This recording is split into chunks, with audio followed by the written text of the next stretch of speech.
ಜನ್ಮ ನೀಡಿರುವ ಸ್ವಂತ ತಾಯಿಯನ್ನೇ ತಲೆ ಹಿಡಿಯುವಂತಹ ಕೆಲಸ ಅಂದರೆ ಇದೇನೆ ನೋಡಿ. ನರೇಂದ್ರ ಮೋದಿಯವರನ್ನು ಹಾಗೆ BJP ಪಕ್ಷವನ್ನು ರಾಜಕೀಯವಾಗಿ ಮಣಿಸೋದಕ್ಕೆ ಸಾಧ್ಯವಾಗೋದೇ ಇಲ್ಲ ಅಂತ ಅರ್ಥ ಮಾಡಿಕೊಂಡಿರುವಂತಹ ಈ ನಮ್ಮಲ್ಲಿರುವ ಕೆಲವೊಂದಷ್ಟು ಕುತಂತ್ರಿ ರಾಜಕಾರಣಿಗಳು, ಹಾಗೆ ವಿದೇಶಿ ಮಹಿಳೆಗೆ ಜನಿಸಿರುವಂತಹ ಕುಲಪುತ್ರ, ಇವರೆಲ್ಲ ಒಟ್ಟಿಗೆ ಸೇರಿ ಈ ನಮ್ಮ ದೇಶದ ಯುವಕರನ್ನು ವಿದೇಶಿ ಶಕ್ತಿಗಳ ಕೈಗೆ ನೀಡಿ ದೇಶದ ಒಳಗಡೆ ಅಶಾಂತಿಯನ್ನು ಸೃಷ್ಟಿಸಿ, ಗಲಭೆಗಳನ್ನು ಎಬ್ಬಿಸಿ, ದೇಶದ ಭದ್ರತೆಯನ್ನು ಅಭದ್ರಗೊಳಿಸಿ, ದೇಶದ ಅಧಿಕಾರವನ್ನು ಕೈಯಲ್ಲಿ ಹಿಡಿಯೋದಕ್ಕೆ ಹೊಂಚು ಹಾಕಿ ಕುಳಿತಿರುವಂತಹ ಗುಳ್ಳೆನರಿಗಳು. ಈ ಗುಳ್ಳೆನರಿಗಳೆಲ್ಲ ಯೋಚನೆ ಮಾಡ್ತಾ ಇದ್ದು, ಶ್ರೀಲಂಕಾದ ರೀತಿಯಾಗಿ ದೇಶದ ಒಳಗಡೆ ಗಲಭೆಗಳನ್ನು ಮಾಡಿಸೋಣ, ಗಲಭೆಗಳನ್ನು ಮಾಡಿಸಿ ಅಧಿಕಾರವನ್ನು ಕೈಯಲ್ಲಿ ಹಿಡಿಯೋಣ ಅಂತ.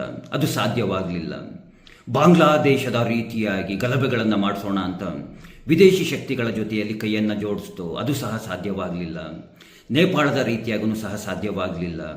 ರೈತರ ಹೆಸರಿನಲ್ಲಿ ಖಾಲಿಸ್ತಾನಿ ಉಗ್ರರಿಗೆ ಬೆಂಬಲವನ್ನು ನೀಡಿದ್ರು, ಅವಾಗಲೂ ಸಹ ಸಾಧ್ಯವಾಗಲಿಲ್ಲ.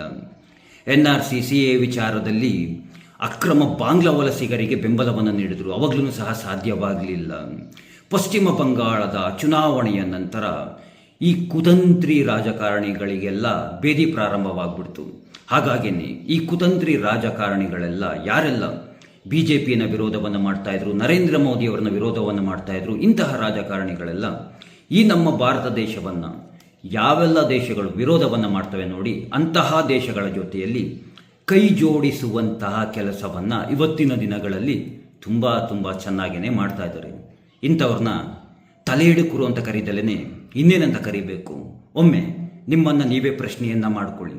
ಈಗ ಇದು ಯಾವುದೋ ಹೊಸದಾಗಿ ಏನದು CJP ಅಂತೆ, ಕಾಕ್ರೋಚ್ ಜನತಾ ಪಾರ್ಟಿ ಅಂತೆ, ಅಲ್ಲೆಲ್ಲೋ ಅಮೇರಿಕದಲ್ಲಿ ಕೂತ್ಕೊಂಡು ಅಲ್ಲೆಲ್ಲೋ ಪಕ್ಷವನ್ನು ಕಟ್ಟಿ ಇಲ್ಲಿ ಬದಲಾವಣೆಯನ್ನು ತರ್ತಾನಂತೆ. ಇಷ್ಟು ದಿನಗಳ ಕಾಲ ಎಲ್ಲ ಕೆಲವೊಂದಷ್ಟು ಕುತಂತ್ರಿಗಳು ಇಂಡಿ ಒಕ್ಕೂಟ ಅಂತ ಮಾಡ್ಕೊಂಡಿದ್ದು. ಇಂಡಿ ಒಕ್ಕೂಟ ಅಂತ ಮಾಡಿಕೊಂಡು ಏನೇನೋ ಕುತಂತ್ರಗಳನ್ನು ಮಾಡಿದ್ರೂ BJP ಪಕ್ಷವನ್ನು ಮಣಿಸೋದಕ್ಕೆ ಸಾಧ್ಯವಾಗಲಿಲ್ಲ. ಇವಾಗ ಯಾವುದೋ CJP ಅಂತ ಮಾಡಿಕೊಂಡು ಆತ ಆಮ್ ಆದ್ಮಿ ಪಕ್ಷದ ಕಾರ್ಯಕರ್ತ ಅಂತೆ, ಆದರೆ ಅಮೇರಿಕದ ಪ್ರಜೆ, ಅಲ್ಲಿ ಹೋಗ್ಬಿಟ್ಟು ನೆಲೆಸ್ಬಿಟ್ಟಿದ್ದಾನೆ.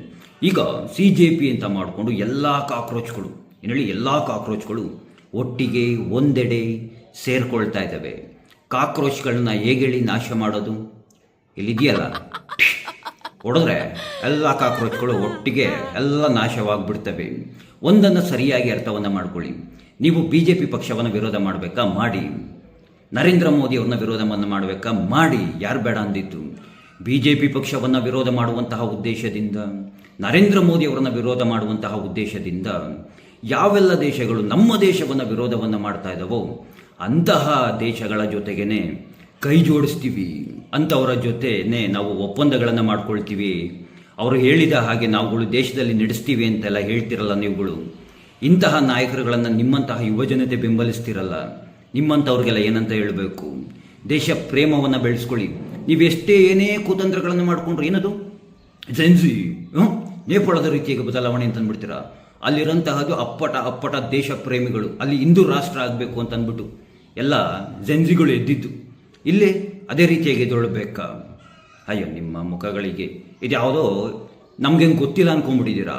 ಯಾವ ರೀತಿಯಾಗಿ ಫಾಲೋವರ್ಸ್ಗಳನ್ನ ಅರ್ನ್ ಮಾಡಿಸೋದು, ಯಾವ ರೀತಿಯಾಗಿ ಪ್ರಚಾರವನ್ನು ಮಾಡೋದು, ಇದೊಂದು ಇದು ಬಿಟ್ಟರೆ ಸಾಕು. 10 ಮಿಲಿಯನ್ ಅಲ್ಲ, 50 ಮಿಲಿಯನ್ ಮಾಡಿಸ್ಬೋದು, ಅದೇನು ದೊಡ್ಡ ವಿಚಾರನೇ ಅಲ್ಲ. ದೇಶದ ಯುವಜನತೆ ಇಂತಹ ಜಿರಳೆಗಳ ಸಹವಾಸವನ್ನು ಬಿಟ್ಟು ದೇಶ ಕಟ್ಟುವಂತಹ ಕೆಲಸವನ್ನು ಮಾಡಿ ಅಂತ ಹೇಳ್ತಾ, ಇನ್ನೊಮ್ಮೆ ಇಲ್ಲಿದೆಯಲ್ಲ ಇದನ್ನು ಸರಿಯಾಗಿ ನೋಡ್ಕೊಳ್ಳಿ, ಟಪಕ್ ಅಷ್ಟೇ. ಸದ್ಯ ನಮ್ಮನೆಯಲ್ಲಿ ಎಲ್ಲೂ ಇಲ್ಲ ಅಂತ ಹೇಳ್ತಾ, ಆ ಕೃಷ್ಣ ಎಲ್ಲರಿಗೂ ಒಳ್ಳೆಯದನ್ನು ಮಾಡಲಿ. ಎಲ್ರಿಗೂ ಧನ್ಯವಾದಗಳು. ಜೈ ಶ್ರೀ ಕೃಷ್ಣ.